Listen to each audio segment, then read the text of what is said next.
Hola, ¿cómo están? Bueno, nuevamente vamos a continuar con la demostración del teorema de la primitiva en el análisis complejo, ¿sí? En el video anterior, la primera parte, demostramos que las afirmaciones B y C son equivalentes, es decir, que si tenemos una función continua sobre un dominio D del plano complejo, que las integrales sean independientes del contorno, es equivalente a que la integración a lo largo de cualquier curva cerrada valga cero.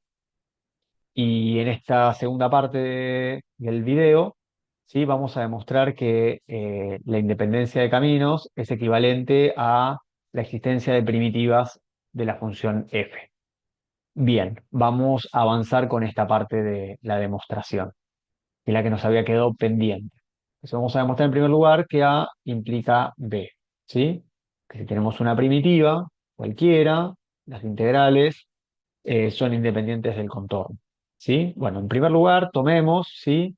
Sean dos puntos Z1 y Z2, dos puntos del contorno D, y obviamente Z1 distinto a Z2, sean dos puntos arbitrarios, ¿no? A la izquierda, ¿sí? Bueno, vamos a tomar en principio un contorno C, pero que no va a ser un contorno en términos generales, va a ser solamente un arco suave, ¿sí? Donde obviamente eh, C está, ¿sí? C está en D, ¿sí? Y C une Z1 con Z2. Perfecto. Después vamos a ver cómo generalizamos esto para una unión finita de arcos suaves, que es lo que es un contorno, ¿sí? Bien. Entonces lo que queremos ver que la integral, ¿sí? La integral a lo largo de C, de f de z, diferencial z, ¿sí? Su valor no depende del contorno, en este caso del arco suave que tomamos, ¿sí? Bueno, para hacer eso, consideremos, por definición, una parametrización cualquiera del arco suave, ¿sí? Consideremos un alfa, que no es otra cosa que un alfa de t, con t entre un a y un b, que como es un arco suave, tenemos que la función esta alfa, la parametrización, es de clase C1, ¿sí? Y además su derivada es distinta a cero en todo el intervalo. Y sabemos que alfa en A, ¿sí? Nos da el punto inicial, ¿sí? El Z1, y alfa en B nos da el punto final, que es el Z2. Entonces, por definición, ¿sí? Donde C es un arco suave, la integral a lo largo de ese arco suave de f de z no es otra cosa que la integral desde A hasta B de f evaluada en puntos del arco por la derivada, ¿sí? Del arco, diferencial t, pero por hipótesis, ¿sí? Tenemos como hipótesis, ¿sí? Que existe una función f grande cuya derivada es la f chica, ¿sí? Existe una antiderivada o primitiva de la f. Por lo tanto, ¿sí? Cambiando la f chiquita por su equivalente la f grande derivada, nos queda la integral entre a y b de la f grande derivada, evaluada en puntos del contorno, por la derivada, ¿sí? De alfa de t, diferencial t. Bueno, muchas veces dije la palabra contorno y me rectifico, estamos hablando de que C es un arco suave, todavía no es un contorno arbitrario, o es un contorno particular. Bien, llegados a este punto, vamos a usar dos resultados, ¿sí? Dos resultados muy sencillos de probar del cálculo con integrales complejas, que son los siguientes. El primero es una generalización de la regla de la cadena, ¿sí? Que dice lo siguiente, que si tenés una función evaluada en puntos de una parametrización, ¿sí? Y la derivamos, ¿sí? Con respecto a t, hacemos la derivada de esa función con respecto a t, no es otra cosa que la f derivada en puntos, ¿sí? De la parametrización o del camino por la derivada, ¿sí? Del camino. Y el segundo resultado, que no es otra cosa que una generalización del teorema fundamental del cálculo para este tipo de integrales, ¿sí? que son integrales de variable compleja, o sea, integrales de funciones complejas, pero que esas funciones son de variable real, ¿sí?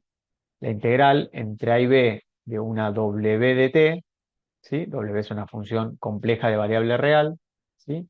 Si tenemos una w, que es una primitiva, w mayúscula, que es una primitiva de la w chiquita, esta integral no es otra cosa que esa w, ¿sí?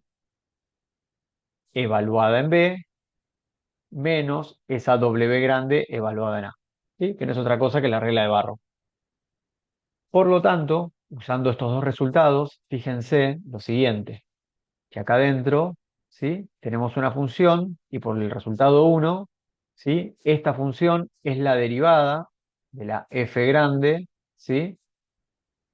Compuesta con alfa. Por lo tanto, esa integral la podemos evaluar, sigamos acá abajo, ¿sí? Voy a poner un asterisco para que sepamos que venimos de acá, ¿sí? Esa integral la podemos evaluar evaluando esa primitiva, o sea, nos va a quedar f grande compuesta con alfa en B menos f grande compuesta con alfa en A. Pero eso no es otra cosa que f de alfa de B menos f de alfa de A.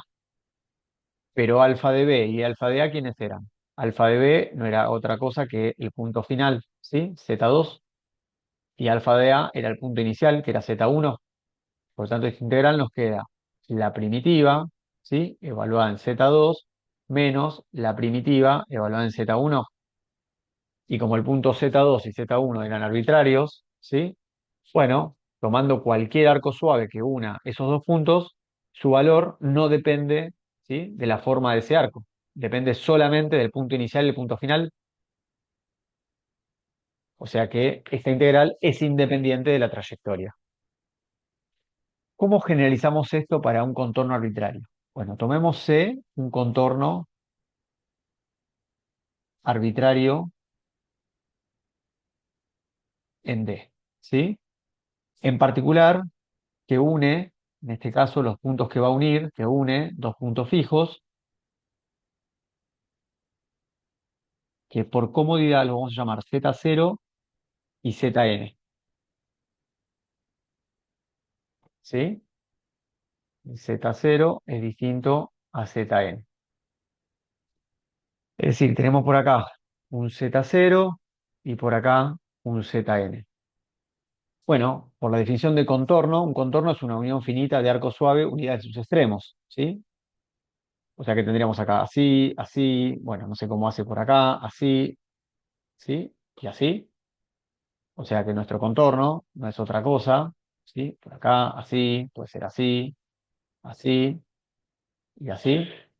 O sea que vamos a tener acá por acá un Z1, por acá un Z2, sigue, sigue, sigue, por acá tenemos un ZK-1, por acá tenemos un ZK, y por acá tendremos, no sé, un Z, sigue, sigue, sigue, un ZN-1, un ZN. Es decir, tenemos acá un contorno 1, por acá tenemos un contorno 2, por acá tenemos un contorno C sub K, y acá tenemos el último contorno que sería C sub N. Es decir, que nuestro contorno C no es otra cosa que C1 más C2 más, por acá hay un CK más hasta el CN, donde, acá viene lo que es importante, ¿sí? Los C sub K son arcos suaves, la cantidad finita de arcos suaves, ¿sí? Para todo K entre 1 y N, ¿sí? O sea que un contorno es una unión finita de arcos suaves eh, donde justamente están unidos en sus extremos.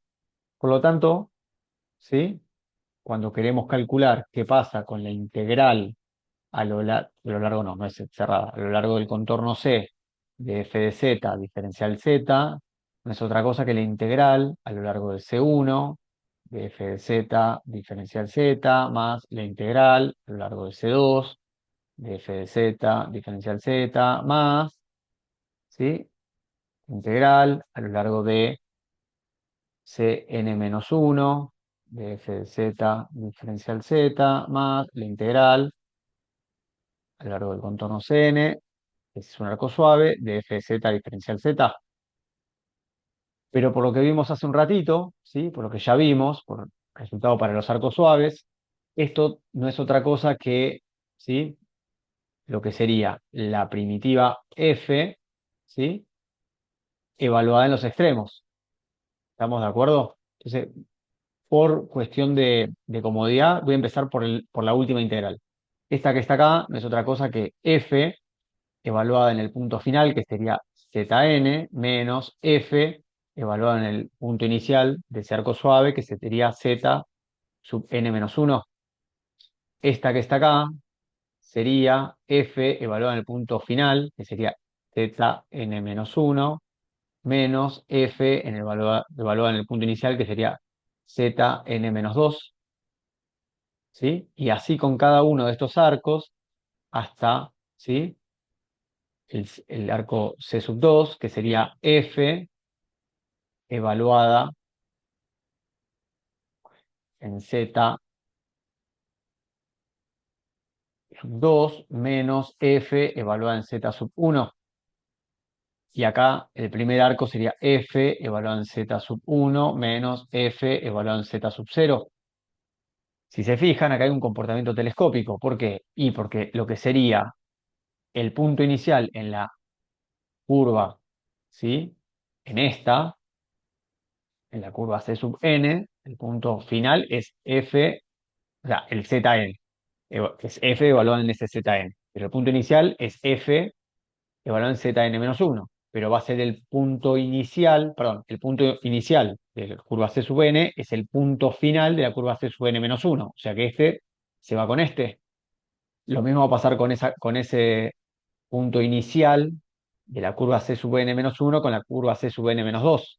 Y así barriendo todas las integrales, o sea, todos los contornos, se nos va yendo siempre el punto inicial de una con el punto final de la otra, ¿sí? Este se nos va a ir con este se nos va a ir con uno que va a estar por acá, y así, y va a sobrevivir solamente f en el punto inicial z sub 0 y f en el punto final z sub n. O sea que esto no nos queda, es lo mismo que f en zn menos f en z0. Y esos valores son independientes de la forma del contorno, ¿sí? Porque se evalúa la primitiva en esos dos puntos. Por lo tanto, dada una primitiva cualquiera, las integrales de contorno, ¿sí? Son independientes de la forma que tome ese contorno para unir dos puntos fijos dentro de D. Y con esto probamos que A implica B. Excelente. Bueno, y ahora vamos a ir a la parte más delicada quizás del teorema, que es la implicación de que B implica A. Y con esto vamos a terminar la demostración. ¿Qué significa que B implica A? Significa que si las integrales son independientes de los contornos, de la trayectoria, del camino, entonces siempre que tengamos una función continua, ¿sí? En un dominio D, esa función va a ser la derivada de alguien. Siempre vamos a contar con una primitiva. Entonces vamos a probar esto. ¿Cómo lo vamos a probar? De la siguiente manera, ¿sí? Vamos a tomar, bueno, vamos a hacer un dibujito, ¿sí? Supongamos que esto que estoy dibujando acá, ¿sí? Es el dominio D. Vamos a tomar un Z0 en D fijo, ¿sí? Y un Z en D que va a ser nuestra variable, ¿sí? Nuestra variable. Entonces tenemos por acá un Z0 y por acá, ¿sí? Vamos a poner un poquito más arriba, por acá vamos a poner a nuestro Z, ¿sí? Excelente. Bueno, vamos a definir una función. ¿Qué función vamos a definir? Vamos a definir una función f grande, que la vamos a evaluar en ese z, y la vamos a definir como la integral, ¿sí? Que une z0 con c a lo largo de cualquier contorno. Como las integrales son independientes del camino, ¿sí? Se puede escribir así esta integral, ¿sí? Donde integramos con respecto a la variable s, porque el z ya lo estamos fijando, ¿sí? Notemos como variable para esta función f grande.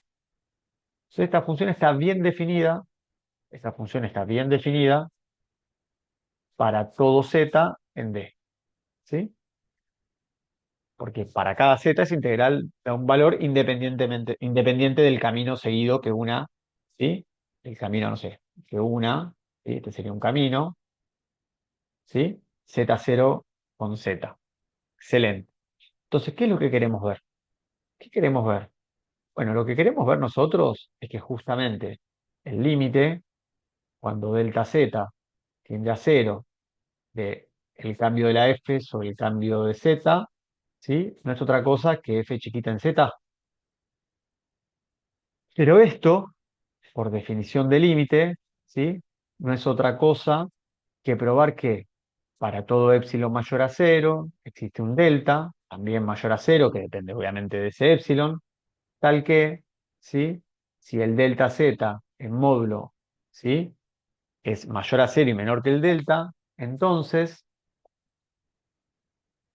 el delta f sobre el delta z menos el f chiquita en z, ¿sí? Es menor que épsilon. Entonces, esto es lo que vamos a hacer. Vamos a mostrar, ¿sí? La existencia de este límite por definición, ¿sí? Que es justamente el límite de la derivabilidad, ¿no? La definición de límite, pero es el límite de la derivabilidad. Entonces, vamos a demostrar esto. Entonces, en primer lugar, ¿sí? ¿Sí? Vamos a tomar un delta z, ¿sí? Que obviamente ese delta z sea tal, de manera que z más delta z esté en D, ¿sí? Bueno, eso es posible porque el z es un punto interior, ¿no? Entonces, por ser un punto interior, podemos tomar un entornito del z y trabajar con un delta z dentro de ese entornito. Entonces, siempre va a caer dentro de D. Perfecto, ¿sí? Entonces, vamos a ver por acá, ¿sí? Vamos a escribir, acá va a estar el z más delta z, que es el punto eh, incrementado, ¿sí? Por lo tanto, como ese z más delta z está dentro de D, entonces podemos evaluar a la f grande, en ese punto, ¿no? Porque allí las integrales son independientes de la trayectoria. Y eso no es otra cosa que la integral de z0 a z más delta z de f de s diferencial s. ¿Sí? Bien, perfecto. Entonces, veamos qué nos queda con el cociente incremental. ¿Sí? Vamos a armarnos, vamos a ir, ¿sí? Armando esto que está acá, que es lo que necesitamos. ¿Sí? Esto es lo que necesitamos. Entonces, vamos a ir trabajando con esa expresión. Entonces, a ver, ¿quién es el cambio de la f sobre el cambio de z? ¿Sí? Bueno, eso es lo mismo que decir 1 sobre delta z por f en el punto incrementado menos f en el punto sin incrementar. Pero según como definimos la f, eso es lo mismo que 1 sobre delta z por la integral de z0 a z más delta z de f de s diferencial de s, porque la f se definía a partir de esa integral, menos la integral de z0 a z de f de s diferencial s. Bien, notemos lo siguiente. 1 sobre delta z queda igual, pero acá podemos cambiar el orden de integración. En vez de ir de z0 a z, podemos ir de z, ¿sí? A z0. Y entonces esto cambiaríamos, si cambiamos el orden, cambiaríamos el signo, ¿sí?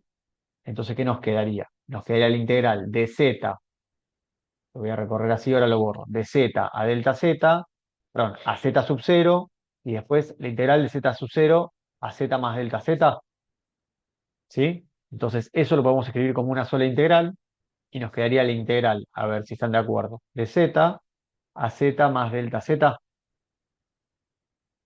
f de s diferencial s, ¿sí? O sea que esto que está acá es el cociente incremental. Lo vamos a remarcar, así ya nos queda.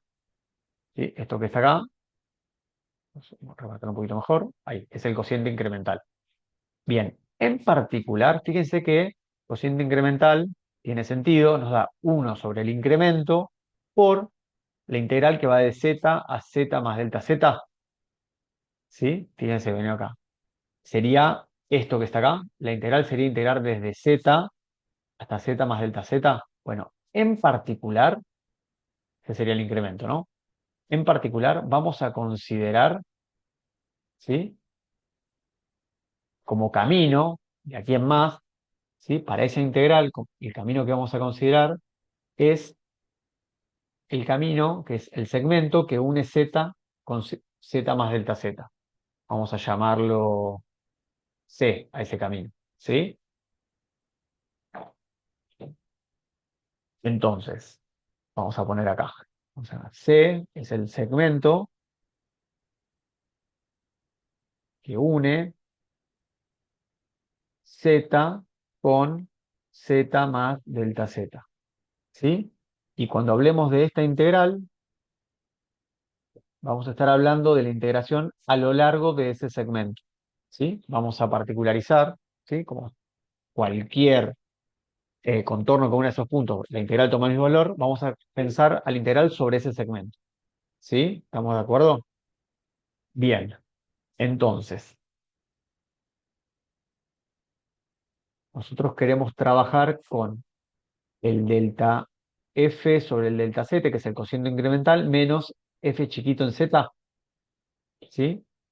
Si ustedes se fijan, sacando el delta z de denominador común, nos quedaría la integral de z a z más delta z de f de s, diferencial s, menos, ¿sí? Y acá nos quedaría un f de z por delta z, ¿sí? Bien, y acá viene una observación importante, ¿sí? Una observación importante, que tiene que ver con este delta z, ¿sí? Notemos lo siguiente, notemos lo siguiente,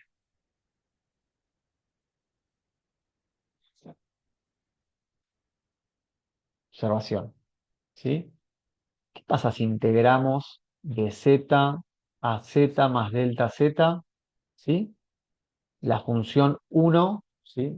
Uno diferencial s, o sea, la función constante uno.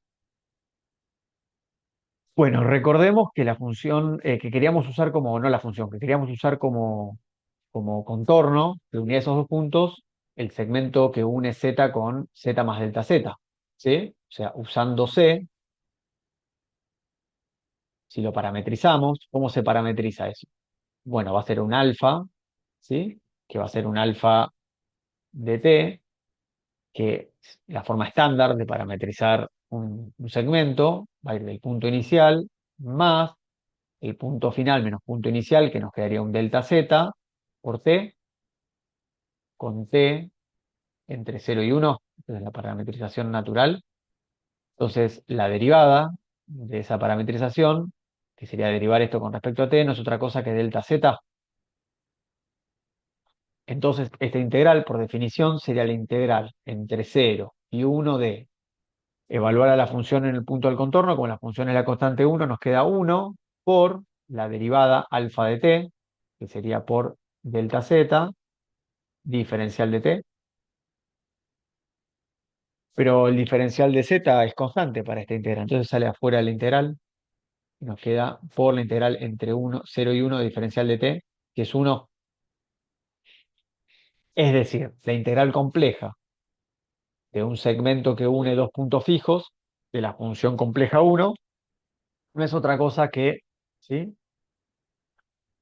El delta z, ¿sí? Lo que sería el cambio que se produce de pasar esos dos puntos fijos, la resta de esos dos puntos. Es decir, que esto que está acá no es otra cosa que la integral de z a z más delta z de la función 1 diferencial de s. Y esto es muy importante, ¿sí? Esto es muy importante porque si se fijan, tenemos una integral y otra integral, las dos tienen los mismos puntos iniciales y finales, y este número que está acá, ¿sí? Este número que está acá, ¿sí? Es fijo para esta integral, porque f de z es la imagen que toma la función en ese punto fijo, y acá estamos integrando con respecto a la variable s, ya que podemos introducirlo dentro de la integral.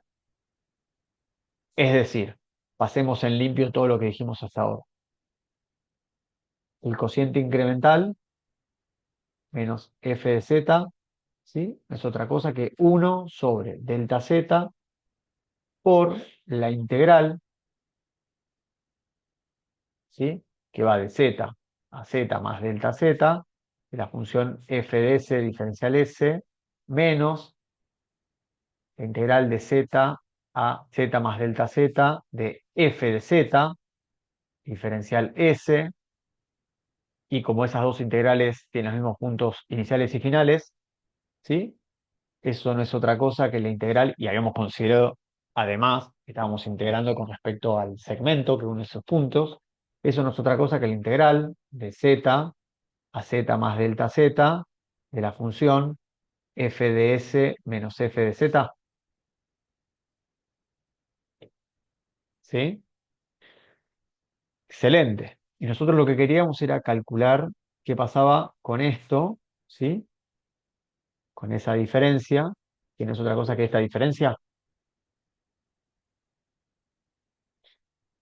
pero esta diferencia, a su vez, es 1 sobre el módulo delta z, porque da el módulo, podemos separar el módulo, ¿sí? Por el módulo de la integral de z a z más delta z de f de s menos f de z diferencial s, ¿sí? Bien, perfecto. Y tenemos que acotar esta integral.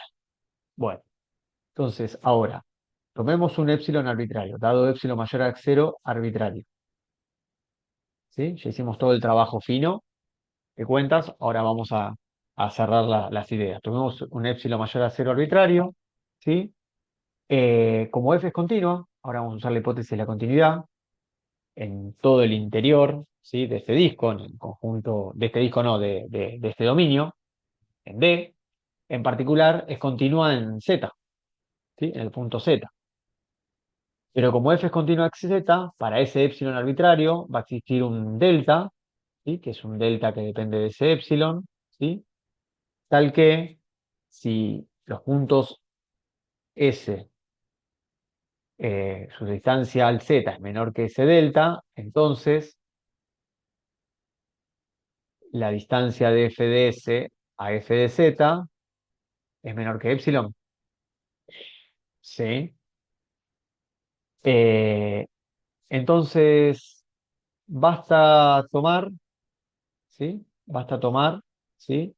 Puntos S, ¿sí? O sea, puntos S, que van a ser de la forma de Z más delta Z, eh, que sean tales que el S menos delta, perdón, S menos Z en módulo sea menor que delta, pero S menos Z no es otra cosa, ¿sí? Esto no es otra cosa que el módulo delta Z, ¿sí? Entonces, si tomamos un incremento de manera tal de estar en el contexto de la continuidad, basta tomar un delta Z menor a delta, ¿sí? Eh, podemos afirmar que tenemos acotadas las imágenes. Obviamente que el delta Z además tiene que estar dentro del dominio D, pero vamos a tomar un delta Z que en módulo es más chico de delta y que esté dentro del dominio D. Entonces, ¿sí? Entonces, tenemos lo siguiente, tenemos que el módulo de el cociente incremental menos f de z, que no es otra cosa que 1 sobre el módulo delta z por el módulo de la integral compleja que va de z a z más delta z de f de s menos f de z, diferencial s, ¿sí? Pero esto que está acá, el argumento, ¿sí? Esto que está acá, ¿sí? Seguro es menor que épsilon, ¿sí? ¿Por qué es menor que épsilon? Y porque estamos trabajando en valores delta z que son menores que delta y por lo tanto son menores que épsilon por la continuidad de la función. Por lo tanto, por la desigualdad, ¿sí? Por la desigualdad, que tiene que ver con la desigualdad para la integración compleja por la acotación de las integrales de contorno, ¿sí?